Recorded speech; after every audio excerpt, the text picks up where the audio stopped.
کہ جو کچھ بھی ہے ہمیں خدا بھی ملا ہے تو ہمیں ہمارے کریم آقا صلی اللہ علیہ وسلم کے صدقے سے ملا ہے۔ ہم سے اللہ تعالیٰ بات بھی کرے گا تو حضور کے صدقے میں کرے گا۔ ہمیں اگر اللہ کوئی نشانی کوئی معجزہ بھی عطا فرمائے گا تو ہمیں حضور اکرم صلی اللہ علیہ وسلم کے صدقے میں عطا فرمائے گا۔ ہمیں جو کچھ بھی ملے گا حضور کی طرف سے ملے گا، حضور کا ہاتھ ہوگا، حضور کے صدقے میں ملے گا۔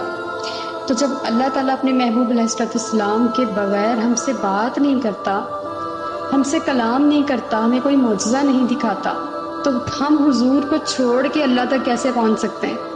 پوائنٹ ٹو بی نوٹڈ، جب ہمیں اللہ حضور کے صدقے میں ملا ہے تو ہم حضور کو چھوڑ کے اللہ تک کیسے پہنچ سکتے ہیں؟ ان کے وسیلے کے بغیر وہاں تک کیسے جا سکتے ہیں؟